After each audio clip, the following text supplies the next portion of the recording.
രാഷ്ട്രപതിക്കും ഗവർണർമാർക്കും ഉള്ള അധികാരം ഒരർത്ഥത്തിൽ വെട്ടിക്കുറച്ചതല്ലേ സുപ്രീം കോടതി വിധി ഇപ്പോഴുണ്ടായിരിക്കുന്ന? ഇന്ത്യൻ ഭരണഘടനയുടെ ശക്തി പൂർണ്ണമായും വെളിവാക്കുന്ന സംഭവങ്ങളിൽ ഒന്നാണ്. പല സമയങ്ങളിൽ ഇതുപോലെയുള്ള വിധികൾ ഉണ്ടായിട്ടുണ്ട്. അപ്പോൾ ഇന്ത്യൻ ഭരണഘടന തയ്യാറാക്കുന്ന സമയം, രൂപീകരിക്കുന്ന സമയം നമുക്കുണ്ടായിരുന്ന അനുഗ്രഹം ഒന്ന്, ആ വിഷയത്തിൽ പണ്ഡിതന്മാരായ ഒരു കൂട്ടം ആൾക്കാരുണ്ടായിരുന്നു. നേതൃത്വം നൽകാൻ ഡോക്ടർ BR അംബേദ്കർ ഉണ്ടായിരുന്നു. നമുക്ക് പിൻപറ്റാൻ ബ്രിട്ടീഷ് പോലെയുള്ള കുറേയധികം ബ്രിട്ടനിൽ എഴുതപ്പെടാത്ത ഭരണഘടനയാണ്, പ്രസിഡൻസാണ്, മറ്റ് കുറേ ഭരണഘടനകളും ഉണ്ടായിരുന്നു. ഒരു നീണ്ട നിന്ന സ്വാതന്ത്ര്യ സമര കാലഘട്ടത്തിൽ പല പരീക്ഷണങ്ങളും നേരിട്ട ഒരു ജനതയും സംവിധാനവുമായതുകൊണ്ട് കൃത്യമായ വീക്ഷണങ്ങൾ ഉണ്ടാകാനും നിരീക്ഷണങ്ങൾ ഉണ്ടാകാനും കൃത്യമായ ലക്ഷ്യത്തിലെത്തിച്ചേരാനും സാധിക്കുന്ന ഒന്നായിരുന്നു ഇന്ത്യൻ ഭരണഘടന. അങ്ങനെ വേറൊന്നും ഉണ്ടാകുമെന്ന് ഞാൻ കരുതുന്നില്ല. മറ്റേത് രാജ്യങ്ങളിലാണെങ്കിലും ഇതില്ല. ഒരു 10-40 കൊല്ലക്കാലം വിവിധ തട്ടിലുള്ള പോരാട്ടങ്ങൾ, സമരങ്ങൾ, ഒരു ബ്രിട്ടീഷ് സർക്കാരുമായുള്ള ഏറ്റുമുട്ടലുകൾ, അത് പലപ്പോഴും ബ്രിട്ടീഷുകാരുടെ പ്രത്യേകത കൊണ്ട് ജനാധിപത്യപരമായ നിയമപരമായ ഏറ്റുമുട്ടലുകൾ അതൊക്കെ ഉണ്ടാവുകയും പിന്നീട് ബ്രിട്ടീഷ് സംവിധാനത്തിൻ്റെ മോഡലിൽ വേറൊരു നിയമ സംവിധാനം ഉണ്ടാവുകയും ബ്രിട്ടനിൽ എഴുതപ്പെടാത്ത ഭരണഘടനയെ പിൻപറ്റാനുള്ള അവസരമുണ്ടാകുകയും അങ്ങനെ ചെയ്തു വന്നപ്പോൾ ഈ കാരണങ്ങളെല്ലാം കൂടി ചേർന്ന് ഏറ്റവും മഹത്തായ ഒരു ഭരണഘടനയായി മാറി നമ്മുടെ ഭരണഘടന. അതിൻ്റെ ശക്തി വെളിവാക്കുന്ന ഒരു അവസാനത്തെ സംഭവമാണ് ഇത് എന്നാണ് എൻ്റെ അഭിപ്രായം. ശരി. അപ്പോൾ ഈ രണ്ടംഗ ബെഞ്ചിന് ഇത്തരം ഒരു വിഷയത്തിൽ ഇങ്ങനെയൊരു വിധി പറയാനാവുമോ? ഈ സുപ്രീം കോടതിയിലെ എല്ലാ ബെഞ്ചുകളും രണ്ടംഗം ബെഞ്ചുകൾ തന്നെയാണ്. പിന്നെ ലാർജർ ബെഞ്ച് ഉണ്ടാകാം, കോൺസ്റ്റിറ്റ്യൂഷണൽ ബെഞ്ച് ഉണ്ടാകാം, അങ്ങനെ പോകാം. ഇതൊരു അത്ര വലിയൊരു പ്രശ്നമല്ലല്ലോ ഇത് എന്നാണ് എൻ്റെ കാഴ്ചപ്പാട്. ഒന്ന്, ഗവർണർക്ക് കൊടുത്തിരിക്കുന്ന അധികാരങ്ങളുണ്ട്. ആ അധികാരങ്ങൾ ഓർണമെൻ്റലാണ്, ആലങ്കാരികമാണ് എന്നൊക്കെ പറയപ്പെടുന്നുണ്ടെങ്കിലും ഒരു കുത്തൊഴുക്കിനെ തൽക്കാലത്തേക്കൊന്ന് തടഞ്ഞു നിർത്തി ഒന്ന് പരിശോധിച്ച് വീണ്ടും ആ ഒഴുക്കിനെ തുടർന്ന് വിടാൻ പറ്റുന്ന രീതിയിലുള്ളൊരു സംവിധാനമാണിത്. ഒരു ചെക്കാണ്, ചെറുതായിട്ട് അത് തടഞ്ഞു നിർത്തുന്നില്ല, ഒന്ന് പരിശോധിക്കാൻ അവസരം നൽകും. ഒരു നിയമസഭ പാസ്സാക്കുന്നു, അയക്കുന്നു, ഗവർണർ അതിനെ അപ്രൂവ് ചെയ്യുന്നു. അതിൽ അടിസ്ഥാനപരമായി വല്ലതും ഉണ്ടെങ്കിൽ ഗവർണർക്ക് ചൂണ്ടിക്കാണിക്കും. ഇപ്പോൾ നമ്മുടെ ഗവർണർ അലോർക്കർ പറയുന്നത് ഇത് ഭരണഘടനാ വിരുദ്ധമാണ്, കാരണം ഈ വിഷയം കൈകാര്യം ചെയ്യാൻ ഭരണഘടനാ ബെഞ്ചിനെ കഴിയൂ. ഇതിൽ ഭരണഘടനാപരമായ ചോദ്യങ്ങളൊന്നും വന്നില്ലല്ലോ. ഒന്ന്, ഭരണഘടനാ ബെഞ്ചിന് ആദ്യം വിട്ട കേസാണെന്ന് ഞാൻ ധരിക്കുന്നു, കേശവാനന്ദ ഭാരതി കേസ്. ഈ കേരളത്തിൽ പാസ്സാക്കിയ ഭൂപരിഷ്കരണ നിയമത്തിനെ 9ാം ഷെഡ്യൂളിൽ ഉൾപ്പെടുത്തണോ വേണ്ടയോ എന്നുള്ള വിഷയത്തിൽ വന്നപ്പോൾ ഈ ഭരണഘടനയുടെ അടിസ്ഥാന ശില, ബേസിക് സ്ട്രക്ചർ അത് മാറ്റാൻ പാടില്ല എന്ന് സുപ്രീം കോടതി പറഞ്ഞു. അതൊരു ഭരണഘടനാ പ്രശ്നമായിരുന്നു. ഇതൊരു ഭരണഘടനാ പ്രശ്നമല്ല.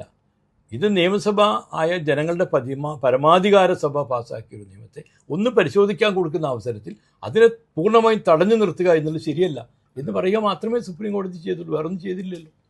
അപ്പോൾ ഇതിനെതിരെ ഇപ്പോൾ ഫൈറ്റ് ചെയ്യുന്നത് തമിഴ്നാട് മുഖ്യമന്ത്രി സ്റ്റാലിനും, പിന്നെ കേരളത്തിലെ മുഖ്യമന്ത്രി, പിന്നെ നമ്മുടെ ബംഗാളിലെ പഞ്ചാബ്, ഇത്രയും പേരാണ് ഇപ്പോൾ പ്രതിപക്ഷം ഭരിക്കുന്ന. അപ്പോൾ BJP ഇതര സർക്കാരുകൾ എന്ന് നമുക്ക് പറയാം. അതെ, BJP ഇതര സർക്കാരുകൾ ഭരിക്കുന്നിടത്ത് മാത്രമേ ഗവർണർമാർ ഇങ്ങനെ പെരുമാറുന്നുള്ളൂ.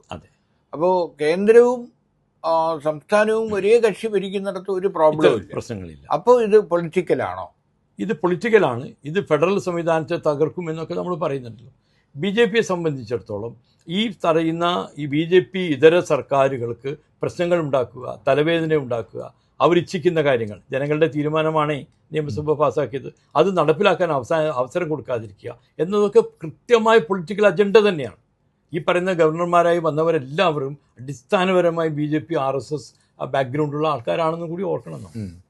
അപ്പോൾ ആ വിധിയിൽ വേറൊരു കാര്യം പറയുന്നുണ്ട്. അതായത് ജനങ്ങൾ തിരഞ്ഞെടുക്കുന്ന നിയമസഭകൾക്കും പാർലമെൻറ്റിനും 5 കൊല്ലമാണ് അധികാരം. അപ്പോൾ ഈ 5 കൊല്ലത്തിനിടയിൽ ജനങ്ങൾ ആവശ്യപ്പെടുന്ന ജനോപകാരപ്രദമായ കാര്യങ്ങൾ സർക്കാരിന് ചെയ്യണമെങ്കിൽ സമയബന്ധിതമായി ചെയ്യണം. അപ്പോൾ ഗവർണർമാരും രാഷ്ട്രപതിയും ഇങ്ങനെ ബില്ലുകൾ തടഞ്ഞാൽ അത് ഒരു ദുരുദ്ദേശമാണ്. കാരണം ആ സർക്കാരിൻ്റെ ഇമേജും ആ സർക്കാരിന് വീണ്ടും ജനവിധി തേടാനുള്ള അവസരവും ഇത് നഷ്ടപ്പെടുത്തുമെന്ന് ഇതിൽ പറയുന്നു, ഈ ഉത്തരവിൽ പറയുന്നു. അപ്പോൾ ഇതാരും ഈ കഴിഞ്ഞ ദിവസങ്ങളിൽ മാധ്യമങ്ങൾ ഹൈലൈറ്റ് ചെയ്യാത്തൊരു പോയിന്റാണ് നിങ്ങളിപ്പോൾ 5 കൊല്ലത്തിൽ ജനങ്ങൾക്ക് കൊടുത്ത വാഗ്ദാനങ്ങൾ നിറവേറ്റണം.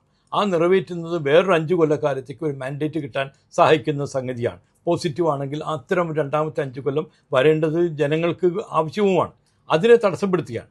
ഒരു 2 മാസം 3 മാസം കൊണ്ട് നിയമം നടപ്പിലാക്കി ജനങ്ങൾക്ക് ഗുണഫലം കിട്ടേണ്ടതിനെ തടഞ്ഞു വെച്ച് 1.5 കൊല്ലമോ 2 കൊല്ലമോ ആക്കി ആ മന്ത്രിസഭയുടെ കാലാവധി പൂർത്തീകരിക്കുന്നതിന് മുമ്പ് അത് കിട്ടിയില്ലെങ്കിൽ ഈ ജനങ്ങളുടെ അഭിവാഞ്ഛയെ തടുത്തു എന്നാണ് എൻ്റെ അർത്ഥം. അത് BJPയുടെ കൃത്യമായ പൊളിറ്റിക്കൽ അജണ്ട തന്നെയാണ്.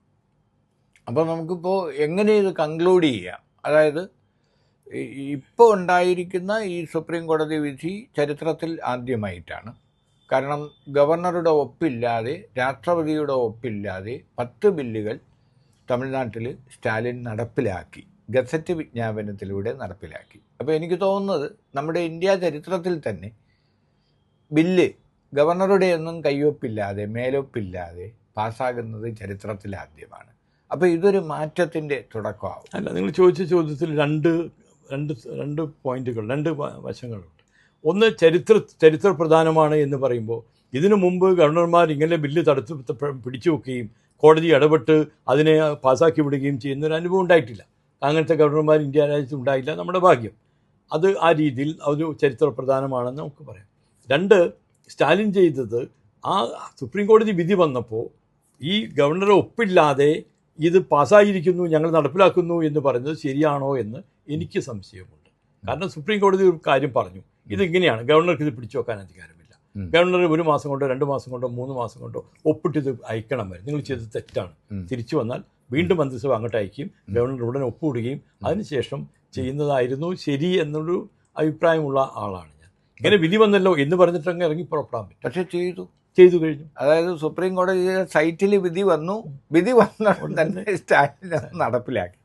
പക്ഷേ അവിടെ നമ്മൾ സ്റ്റാലിനെ അപ്രീഷിയേറ്റ് ചെയ്യണം.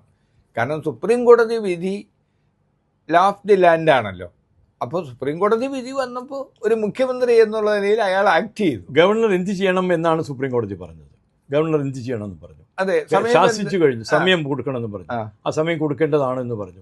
ആ രീതിയിൽ ആ ബില്ല് വീണ്ടും അയച്ചു കൊടുത്ത് ആ സമയത്തിനുള്ളിൽ ഗവർണറെ കൊണ്ട് ഒപ്പിടിച്ച് വാങ്ങി നടപ്പിലാക്കുന്നതല്ലേ ശരി എന്നൊരു ചോദ്യം. ശരി, പക്ഷേ ഈ ബെഞ്ച് പറഞ്ഞത് ഈ 10 ബില്ലുകൾ അവരെ ഇതില്ലാതെ, പെർമിഷൻ ഇല്ലാതെ തന്നെ സർക്കാരിന് നടപ്പിലാക്കാമെന്ന് പറഞ്ഞു.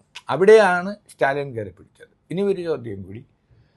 ഈ രാഷ്ട്രപതി, ഗവർണർ എന്നൊക്കെ പറയുന്നത് സത്യത്തിൽ നമ്മുടെ ജനാധിപത്യ സംവിധാനത്തിൽ നമ്മൾ വർഷങ്ങളായിട്ട് ഓർണമെൻ്റൽ എന്ന് സാർ ആദ്യം പറഞ്ഞതുപോലെ ഒക്കെ ആണെങ്കിലും ഇത് നമുക്ക് പൂർണ്ണമായി അങ്ങ് തള്ളിക്കളയാൻ പറ്റും ഈ ഒരു സിസ്റ്റത്തെ?